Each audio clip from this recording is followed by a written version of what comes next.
ಮುಳಬಾಗಿಲು ತಾಲೂಕಿನ ಸಂಸ್ಕೃತಿ, ನನ್ನ ಫ್ಯೂಚರ್ ಲೀಡರ್ಸ್, ನನ್ನ ಮುಂದಿನ ಬದಲಾವಣೆಯ ನಾಯಕರು ನೀವೆಲ್ಲ. ನಿಮ್ಮಲ್ಲಿ ನಾವು ದೇಶ ಕಾಣಬೇಕು.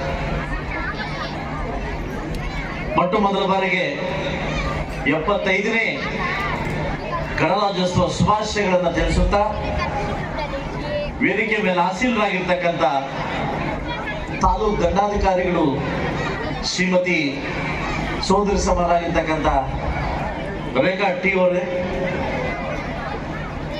ಕಾರ್ಯನಿರ್ವಹಣಾಧಿಕಾರಿ ಆಗಿರ್ತಕ್ಕಂಥ ಮಾನ್ಯ ಸರ್ವೇಶ್ ಅವರೇ, ಪೌರಾಯುಕ್ತರಾಗಿರ್ತಕ್ಕಂಥ ಸನ್ಮಾನ ಶ್ರೀ ಶ್ರೀಧರ್ ಅವರೇ, ಹಾಗೂ ಪೊಲೀಸ್ ಅಧಿಕಾರಿ ಆಗಿರ್ತಕ್ಕಂಥ ನಂದಕುಮಾರ್ ಅವರೇ, ವೇದಿಕೆ ಮೇಲೆ ಆಸೀನರಾಗಿರ್ತಕ್ಕಂಥ ಗ್ರೇಟ್ ಸ್ನೇಹಿತರಾಗಿರ್ತಕ್ಕಂಥ ಬಿ ಆರ್ ಮೊರೆಂಟಪ್ಪ ಅವರೇ, ನಮ್ಮ ಪಕ್ಷದ ಕಾರ್ಯದರ್ಶಿಗಳು ಮತ್ತು ಹಿತೈಷಿಗಳಾಗಿರ್ತಕ್ಕಂಥ ರಂಗಪತ್ ರೆಡ್ಡಿ ಅವರೇ, ನನ್ನೆಲ್ಲ ನಗರಸಭಾ ಸದಸ್ಯರುಗಳೇ ಹಾಗೂ ತಾಲೂಕಿನ ಎಲ್ಲ ನನ್ನ ಅಧಿಕಾರಿಗಳೇ, ನನ್ನ ನೆಚ್ಚಿನ ಮಾಧ್ಯಮ ಮಿತ್ರರೇ, ವೇದಿಕೆ ಮುಂಭಾಗದಲ್ಲಿರ್ತಕ್ಕಂಥ ಎಲ್ಲ ನನ್ನ ಫ್ಯೂಚರ್ ಲೀಡರ್ಸ್, ಮುಂದಿನ ಬದಲಾವಣೆ ನಾಯಕರೇ, ನಿಮ್ಮೆಲ್ಲರಿಗೂ ಶಾಸಕರ ಕಡೆಯಿಂದ ನಮ್ಮ ಗಣರಾಜ್ಯೋತ್ಸವ ಶುಭಾಶಯಗಳನ್ನು ತಿಳಿಸುತ್ತಾ 75ನೇ ಇಡೀ ದೇಶ ಭಾರಿ ವಿಜೃಂಭಣೆಯಿಂದ ತಮ್ಮ ಗತ ವೈಭವವನ್ನ ಎತ್ತಿ ತೋರಿಸ್ತಕ್ಕಂಥ ದಿನ. ಬಹುಶಃ 1947 ತಮ್ಮೆಲ್ಲ ಗೊತ್ತೇ ಇದೆ. ಸ್ವತಂತ್ರ ಬಂದಾದ್ಮೇಲೆ ಒಬ್ಬ ವ್ಯಕ್ತಿ ನಿದ್ದೆ ಮಾಡಲಿಲ್ಲ. ಸುಮಾರು 3-4 ವರ್ಷ ಅವ್ರು ನಿದ್ದೆ ಮಾಡಲಿಲ್ಲ. ತಮ್ಮೆಲ್ಲರಿಗೂ ಒಂದು ಗೊತ್ತಿದೆ, ಮಹಾಭಾರತವನ್ನು ಬರೆದಿರ್ತಕ್ಕಂಥ ವ್ಯಾಸರು, ರಾಮಾಯಣವನ್ನು ಸೃಷ್ಟಿ ಮಾಡ್ತಕ್ಕಂಥ ವಾಲ್ಮೀಕಿ, ಹಾಗೂ ಭಾರತ ದೇಶವನ್ನ ಇತಿಹಾಸ ಪುಟಗಳಲ್ಲಿ ಸುವರ್ಣಾಕ್ಷರದಲ್ಲಿ ಬರೆದಿರ್ತಕ್ಕಂಥ ಒಬ್ಬ ಏಕೈಕಿ ಉಕ್ಕಿನ ಮನುಷ್ಯ ಅಂತ ಹೇಳ್ಬೋದು. ಬಹುತೇಕ ಇವತ್ತು ನಾನು ಶಾಸಕನಾಗಿದ್ದೀನಿ, ಶಾಸನಬದ್ಧ ಶಾಸಕನಾಗಿದ್ದೀನಿ, ಪ್ರಜಾಪ್ರಭುತ್ವದಲ್ಲಿ ನಮ್ದೇ ಆದ ಕೆಲಸವನ್ನ ಮಾಡ್ತಾ ಇದ್ದೀವಿ ಅಂತಂದ್ರೆ ಅದಕ್ಕೆ ಕಾರಣಗಾರ್ತಾಗಿದ್ದ ಮಹಾನ್ ಭಾವ ನಮ್ಮ ಆರಾಧ್ಯ ದೈವ ಅಂತ ಹೇಳ್ಬೋದು ಡಾಕ್ಟರ್ ಬಿ ಆರ್ ಅಂಬೇಡ್ಕರ್ ಅವರನ್ನು ನೆನೆಸ್ಕೊಳ್ತಕ್ಕಂಥ ದಿನ ಅಂತ ನಮ್ಮ ಹೆಮ್ಮೆಯಿಂದ ಹೇಳಕ್ ಇಷ್ಟಪಡ್ತೀನಿ.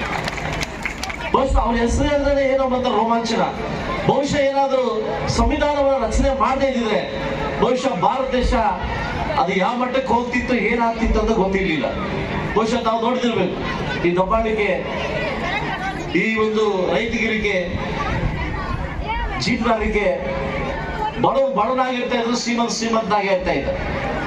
ಬಹುಶಃ ತಮ್ಗೆಲ್ರಿಗೂ ಒಂದು ನೋವಿನ ಸಂಗತಿ ಹೇಳಕ್ ಇಷ್ಟಪಡ್ತೀನಿ. ಮೊದಲ ಕಾಲದಲ್ಲಿ ಈ ಜಾತಿ ಪದ್ಧತಿಯನ್ನ ಬರ್ತಾ ಬರ್ತಾ ಬರ್ತಾ ಬರ್ತಾ ಹೋಗುತ್ತೆ ಅಂತ ಹೇಳ್ತಾ ಇದ್ರು. ಬಹುಶಃ ಹೋಗ್ತಾ ಇಲ್ಲ, ಬರ್ತಾ ಬರ್ತಾ ಬರ್ತಾ ಬರ್ತಾ ಜಾಸ್ತಿ ಆಗ್ತಾ ಇದೆ. ಸಮಾನತೆ, ಸೌಖ್ಯತೆ, ಪ್ರಬುದ್ಧತೆ ಬರ್ತಾ ಬರ್ತಾ ಜಾತಿ ರಾಜಕಾರಣ ಸುತ್ತಕೊಂಡು ಬಹುಶಃ ಈ ಸಂವಿಧಾನವನ್ನ ನಾನೊಬ್ಬ ರಾಜಕಾರಣ ಹೇಳ್ಬೋದು, ಈ ರಾಜಕೀಯ ಒಂದು ವ್ಯವಸ್ಥೆ ಈ ಸಂವಿಧಾನವನ್ನೇ ಬದಲಾವಣೆ ಮಾಡ್ಬೇಕಂತ ಹೊರಟಿದೆ. ಆ ಪಕ್ಷ ಈ ಪಕ್ಷ ಅಂತ ಬೇಡ. ಬಹುಶಃ ಈ ಸಂವಿಧಾನ ಏನಾದ್ರೂ ಇಲ್ಲದೆ ಇದ್ರೆ ಒಂದು ಸರಿ ನಾವು ತಿರುಗಿ ನೋಡ್ಬೇಕು ಏನಾಗ್ತಿತ್ತು ಅಂತ. ಬಹುಶಃ ಮುಂದಿನ ದಿನಗಳಲ್ಲಿ ನಮ್ಮೆಲ್ಲರ ಐಕ್ಯತೆ ಈ ಸಂವಿಧಾನವನ್ನ ಕಾಪಾಡ್ತಕ್ಕಂಥ ದಿನ ಬರ್ಬೋದು ಅಂತ ಹೇಳಕ್ಕಾಗಲ್ಲ, ಆಶ್ಚರ್ಯ ಹೇಳಕ್ಕಾಗಲ್ಲ. ಅವರವರ ರಾಜಕಾರಣ, ಅವರವರ ತೆಲುಗುಗೋಸ್ಕರ, ಅವರವರ ಪಕ್ಷಕ್ಕೋಸ್ಕರ ಇದನ್ನ ತಿದ್ದುಪಡಿ ಮಾಡಿ ಅನುಮೋದನೆ ಮಾಡಿಕೊಂಡು ಅವರವರ ಅನುಕೂಲಕ್ಕಾಗಿ ಮಾಡ್ಕೊಂಡು ಹೋಗ್ತಾ ಇದ್ದಾರೆ. ಬಹುಶಃ ಮುಂದಿನ ದಿವಸಗಳಲ್ಲಿ ನಮ್ಮ ವಯಸ್ಸಾಗಿರ್ತಕ್ಕಂಥ ಹೆಣ್ಮಕ್ಳನ್ನ ನಾವು ಹೇಗೆ ಕಾಪಾಡ್ತೀವಿ, ಎಷ್ಟೊತ್ತಿಗೆ ಬರ್ತಾಳೆ, 6 ಗಂಟೆ ಮೇಲೆ ಮಗಳು ಫೋನ್ ಎತ್ತಿರೋದ್ರೆ ತಂದೆ ತಾಯಿಗೆ ಯಾವ ರೀತಿ ಭಯ ಆಗುತ್ತೆ. ಬಹುಶಃ ಮುಂದಿನ ದಿವಸದಲ್ಲಿ ಈ ಸಂವಿಧಾನವನ್ನ ಕಾಪಾಡ್ತಕ್ಕಂಥ ದಿನ ಕೂಡ ಭಯ ಕೂಡ ಬರ್ಬೋದು. ಅದು ಆಶ್ಚರ್ಯ ಕೂಡ ಇಲ್ಲ. ಯಾವ ರಾಜಕೀಯ ಪಕ್ಷ ಹೈಯೆಸ್ಟ್ ಅನುಮೋದನೆ ಮಾಡ್ತಾರೆ ಅವ್ರ ಕಡೆ ತಿದ್ದುಪಡಿ ಮಾಡ್ಕೊಂಡು ಹೋಗ್ತಾ ಇದ್ದಾರೆ ಎಲ್ಲ ಪಕ್ಷದವರು, ನಾಟ್ ಓನ್ಲಿ ಫಾರ್ ಒಂದೇ ಪಕ್ಷ ಅಲ್ಲ. ಸೊ ಬಹುಶಃ ಬಡವನಾಗಿರ್ತಾನೆ, ಶ್ರೀಮಂತನಾಗಿರ್ತಾನೆ, ಅದಕ್ಕೆ ದಿನ ಹತ್ರ ಬರ್ತಾ ಇದೆ. ಬಡವರ ಕಾಲಕ್ರಮೇಣ ಬಡವರು ಕೂಡ ಶ್ರೀಮಂತರಾಗಬೇಕಾದ್ರೆ ಸಂವಿಧಾನವಾಗಿ, ಪ್ರಜಾಪ್ರಭುತ್ವವಾಗಿ ಇದಕ್ಕೆ ನಾವು ಮರ್ಯಾದೆ ಕೊಡ್ಬೇಕಾಗುತ್ತೆ, ಇದು ರಚನೆ ಮಾಡ್ಬೇಕಾಗುತ್ತೆ. ಬಹುಶಃ ತಮಗೆ ಗೊತ್ತಿರ್ಲಿ, ರಾಜಕಾರಣ ಅಂತ ಒಂದು ವ್ಯಕ್ತಿ ಅಂತ ಬಂದಾಗ ನಾನು ರಾತ್ರಿ ಒಂದು ಪುಸ್ತಕ ಹೋಗ್ತಾ ಇದ್ದೆ, ಲಾಲ್ ಬಹದ್ದೂರ್ ಶಾಸ್ತ್ರಿ ಅವರು ಪುಸ್ತಕ ಹೋಗ್ತಾ ಇದ್ದೆ. ಲಾಲ್ ಬಹದ್ದೂರ್ ಶಾಸ್ತ್ರಿ ಅವರು ಪ್ರಧಾನಮಂತ್ರಿ ಆಗಿದ್ದಾಗ ತಮಗೆ ಗೊತ್ತಿರ್ಲಿ, ಅವರೇ ಸ್ವತಃ ಕಾರ್ ಕ್ಲೀನ್ ಮಾಡಿ ಅವರೇ ಕಾರ್ ಓಡಿಸ್ಕೊಂಡು ಅವರು ಒಂದು ಇದಕ್ಕೆ ಹೋಗ್ತಾ ಇದ್ದಾರೆ. ಅವರ ಒಂದು ಪ್ರಬುದ್ಧತೆ, ಅವರ ಸಮಾನತೆ, ಅವರ ಸರಳತೆ ಬಹುಶಃ ಇವತ್ತಿನ ರಾಜಕಾರಣಿ ಎಲ್ಲ ಕಲಿಬೇಕಾಗುತ್ತೆ, ಇನ್ಕ್ಲೂಡಿಂಗ್ ನಾನು ಸೇರ್ಕೊಂಡು. ನನಗೂ ಕೂಡ ಶಾಸನಬದ್ಧವಾಗಿ ಪ್ರಜಾಪ್ರಭುತ್ವದ ಸ್ಯಾಲರಿ ಕೊಡ್ತಾರೆ. 2,65,000 ರೂಪಾಯಿ ಸ್ಯಾಲರಿ. ಒಬ್ಬ ಶಾಸಕನಿಗೆ 2,65,000 ನನಗೆ ಸ್ಯಾಲರಿ ಕೊಡ್ತಾರೆ ಗೌರ್ಮೆಂಟ್ ಇಂದ. ಹೋದ ಒಂದು 2 ಗನ್ಮನ್ ಕೊಟ್ಟಿದ್ದಾರೆ. ಎಲ್ಲವೂ ಸೌಕರ್ಯ, ಎಲ್ಲಾ ಸೌಕರ್ಯ ಕೊಟ್ಟಿದ್ದಾರೆ.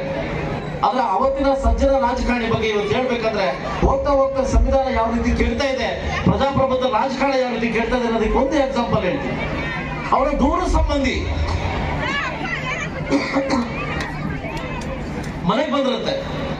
ಮನೆಗೆ ಬಂದು ನನ್ನ ಮಗಳ ಮದುವೆ ಇದೆ, ನೀವು ಪ್ರಧಾನಮಂತ್ರಿ ಆಗಿದ್ದೀರಿ, ದೇಶದ ಒಂದು ಪ್ರಧಾನಮಂತ್ರಿ, ನನ್ನ ಮಗಳ ಮದುವೆಗೆ ದುಡ್ಡು ಕೊಡಿ ಅಂತ ಅವ್ರು ಹೇಳಿದ್ರೆ, ಅದೇ ಇವತ್ತು ಡೇಟ್ 20ನೇ ತಾರೀಕು, ನನಗೆ 1ನೇ ತಾರೀಕು ಸಂಬಳ ಬರುತ್ತೆ, ದಯವಿಟ್ಟು 1ನೇ ತಾರೀಕು ಆದ್ಮೇಲೆ ಬಾ, ನಿನ್ ಮಗಳಿಗೆ ಏನಾದ್ರು ಸಹಾಯ ಮಾಡ್ತೀನಿ, ನಾನು ಕೂಡ ಸಂಬಳಗೋಸ್ಕರ ವೇಟ್ ಮಾಡ್ತೀನಿ ಅಂತ ಒಬ್ಬ ಪ್ರಧಾನಮಂತ್ರಿ, ಅಂದ್ರೆ ಒಬ್ಬ ಪ್ರಧಾನಮಂತ್ರಿ ಕೂಡ ಒಂದು ಸ್ಯಾಲರಿಗೋಸ್ಕರ ವೇಟ್ ಮಾಡ್ತೀನಿ. ಆಗ ಅವ್ರ ಹೆಂಡತಿ ಒಂದು ಸನ್ನೆ ಮಾಡಿದಂತೆ, ರೀ ಒಂದು ನಿಮಿಷ ಇರಿ, ಅವರು ಒಳಗಡೆಯಿಂದ ದುಡ್ಡು ತಂದು ಕೊಟ್ರಂತೆ, ದಯವಿಟ್ಟು ಹೆಣ್ಮಗಳ ಮದುವೆ ಖಾಲಿ ಕೈಲಿ ಕಳಿಸ್ಬೇಡಿ, ನೀವು ಕೊಟ್ಟು ಕಳಿಸಿ. ಬಟ್ ಅವ್ರ ಮನಸ್ಸಿರ್ಲಿಲ್ವಂತೆ, ಲಾಲ್ ಬಹದ್ದೂರ್ ಶಾಸ್ತ್ರಿ ಅವ್ರಿಗೆ ಮನಸ್ಸಿಲ್ವಂತೆ. ಕೊಟ್ಬಿಟ್ಟು ಮೇಲೆ ಕೇಳಿದಂತೆ, ನಿನಗೆ ಈ ದುಡ್ಡು ಎಲ್ಲಿಂದ ಬಂತು ಅಂತ. ನೀವು ಪ್ರತಿ ತಿಂಗಳು ಸಂಸಾರ ನಡೆಸಲಿಕ್ಕೆ ದುಡ್ಡು ಕೊಟ್ಟಿದ್ರಲ್ಲ, ಅದ್ರಲ್ಲಿ ನನಗೆ ಉಳಿತಾ ಇತ್ತು ಅಂತ. ಆ ಕೂಡ ರಾಷ್ಟ್ರಪತಿ ಅವರಿಗೆ ಲೆಟರ್ ಬರೆದಂತವ್ರು ಲಾಲ್ ಬಹದ್ದೂರ್ ಶಾಸ್ತ್ರಿ ಅವರು. ಏನಂದ್ರೆ, ನನ್ನ ಅಗತ್ಯ ಕ್ರಮಕ್ಕಿಂತ ನೀವು ಹೆಚ್ಚಿನ ದುಡ್ಡು ಕೊಡ್ತಾ ಇದ್ರಿ, ದಯವಿಟ್ಟು ನನ್ನ ಸಂಬಳ ವಾಪಸ್ ತಗೊಳ್ಳಿ ಅಂತ. ಅಂದ್ರೆ ಇದನ್ನು ಸ್ವಲ್ಪ ಅರ್ಥ ಮಾಡ್ಕೊಬೇಕು. ಇವತ್ತಿನ ರಾಜಕಾರಣಿ ಯಾವ ರೀತಿ ಬದಲಾವಣೆ ಆಗ್ತಾ ಇದೆ, ಇಂದಿನ ಸರಳ ಸಜ್ಜನಿಕೆ ಯಾವ ರೀತಿ ಇತ್ತು, ಇವತ್ತು ಸಂವಿಧಾನ ಬಗ್ಗೆ ಯಾವ ರೀತಿ ಗೌರವ ಇದೆ, ಬರ್ತಾ ಸಂವಿಧಾನ ಬಗ್ಗೆ ಅಗೌರವವನ್ನು ಹೇಗೆ ತೋರಿಸ್ತಾ ಇದ್ದಾರೆ ಅನ್ನೋದನ್ನ ಈ ಒಂದು ಲಾಲ್ ಬಹದ್ದೂರ್ ಶಾಸ್ತ್ರಿ ಕಥೆ ಮೂಲಕ ನಾವು ತಿಳ್ಕೊಬೇಕಾಗುತ್ತೆ. ನಾವೆಲ್ಲ ಒಂದೇ ಹೇಳ್ತೀವಿ, ನೀವೆಲ್ಲ ಫ್ಯೂಚರ್ ನಾಯಕರು. ಇಲ್ಲಿ ಯಾವ ವಿಜ್ಞಾನಿ ಆಗ್ತಾನೋ, ಯಾವ ಒಂದು ಶಾಸಕರಾಗ್ತಾರೋ, ಯಾರು ಏನಾಗ್ತಾರೋ ಅಂತ ಗೊತ್ತಿಲ್ಲ, ನೀವೆಲ್ಲ ಫ್ಯೂಚರ್ ಲೀಡರ್ಸ್. ತುಂಬಾ ಅದ್ಭುತದಿಂದ ನಮ್ಮ ತಾಲೂಕು ಆಡಳಿತ ಮಂಡಳಿ ಇವತ್ತ ಕಾರ್ಯಕ್ರಮವನ್ನು ಆಯೋಜನೆ ಮಾಡಿದ್ದೀವಿ. ಬಹುಶಃ ಸಣ್ಣ ಪುಟ್ಟ ತಪ್ಪುಗಳಾಗಿದ್ರೆ ನೆಕ್ಸ್ಟ್ ತಿದ್ಕೊಳ್ಳಕ್ಕೆ ಒಂದು ಅವಕಾಶ ಇರಲಿ ಅಂತ ಹೇಳ್ತಾ, ಇಂಥ ಸಂದರ್ಭದಲ್ಲಿ 7 ಕೋಟಿ ಜನ ಇದ್ರು 224 ಜನ ಶಾಸಕರಾಗಿ ಅದರಲ್ಲಿ ನನ್ನೊಬ್ಬನ ಆಯ್ಕೆ ಮಾಡ್ಕೊಳ್ಳಕ್ಕೆ ಪುಂಡಾಗಿರ್ತಕ್ಕಂಥ ಫಸ್ಟ್ ನನ್ನ ತಂದೆ ತಾಯಿಗೆ ಥ್ಯಾಂಕ್ಸ್ ಹೇಳ್ತಾ, ಇವತ್ತು ಇಂಥ ಒಂದು ಮುಳುಬಾಗಿಲಿನ ಕ್ಷೇತ್ರವನ್ನ ಗಂಗರ ಮತ್ತು ಚಾಲಕರು ಕದಂಬರು ಆಡಿರ್ತಕ್ಕಂಥ ಒಂದು ಮುಳುಬಾಗಿಲದ ಗತ ಓಯ್ವ ಇರ್ತಕ್ಕಂಥ ಒಂದು ಮುಳುಬಾಗಿಲಿನ ಶಾಸಕನಾಗಿ ನನ್ನ ಕಾರ್ಯನಿರ್ವಹಿಸಿ ನನ್ನ ಜಾಬ್ ಮಾಡ್ಲಿಕ್ಕೆ ಒಂದು ಸಂತೋಷವಾಗಿರ್ತಕ್ಕಂಥ ಕ್ಷಣವನ್ನ ಇವತ್ತು ಮಾಡ್ಲಿಕ್ಕೆ ಇಷ್ಟ ಆಗ್ತೀನಿ. ಇವತ್ತು ಬಹುಶಃ ಈ ಸಂವಿಧಾನ ಡಾಕ್ಟರ್ ಬಾಬಾ ಸಾಹೇಬ್ ಅಂಬೇಡ್ಕರ್ ಅವರು ಇಲ್ಲದೆ ಇದ್ರೆ ನಾನು ಶಾಸಕನಾಗ್ಲಿ ಕೂಡ ನಾಯಕ ಆಗ್ತಾ ಇರ್ಲಿಲ್ಲ. ಬಹುಶಃ ಇದನ್ನು ಉಳಿಸ್ಕೊಳ್ತಕ್ಕಂಥ ಒಂದು ಕರ್ತವ್ಯನ ನಾವೆಲ್ಲ ಹೊಂದ್ಕೊಬೇಕಾಗುತ್ತೆ ಹೇಳ್ತಾ, ಇನ್ನು ಮಕ್ಕಳ ಒಂದು ಸಾಂಸ್ಕೃತಿಕ ಕಾರ್ಯಕ್ರಮ ಬಾಕಿ ಇದೆ, ನಾನು ಕೂಡ ನೋಡ್ಬೇಕು ಅಂತ ಹೇಳ್ತಾ, ಈ ಒಂದು ಸಂದರ್ಭಕ್ಕೆ ಒಬ್ಬ ಅಧ್ಯಕ್ಷನಾಗಿ ಅಧ್ಯಕ್ಷ ಭಾಷಣ ಮಾಡುತ್ತಾ, ಸೊ ಮುಂದಿನ ದಿವಸದಲ್ಲಿ ಮುಳುಬಾಗಿಲ ಅಭಿವೃದ್ಧಿ ಪದ್ಧತಿಗೆ ನಾವೆಲ್ಲ ತಗೊಂಡೋಗೋಣ. ಆ ಪಕ್ಷ ಈ ಪಕ್ಷ, ಆ ಜಾತಿ ಈ ಜಾತಿ, ಆ ಅಧಿಕಾರಿ ಈ ಅಧಿಕಾರಿ ಅಲ್ಲದೆ ಮುಳುಬಾಗಿಲ ಸರ್ವತೋಮುಖ ಅಭಿವೃದ್ಧಿಗೆ ನಾವೆಲ್ಲ ಶ್ರಮಿಸೋಣ ಅಂತ ಹೇಳ್ತಾ, ಈ ಕ್ಷಣಕ್ಕೆ ಅವಕಾಶ ಮಾಡಿಕೊಟ್ಟಿದ್ದಕ್ಕೆ ತಮ್ಮೆಲ್ಲರಿಗೂ ಹೆಸರಿಗೂ ನಮಸ್ಕರಿಸುತ್ತಾ, ನನ್ನ ಪ್ರಣಾಮಗಳನ್ನು ತಿಳಿಸುತ್ತಾ ನನ್ನ ವೇದಿಕೆ ಭಾಷಣ ಮುಗಿಸ್ತಾ ಇದ್ವಿ. ಎಲ್ಲರಿಗೂ ಒಳ್ಳೆಯದಾಗಲಿ.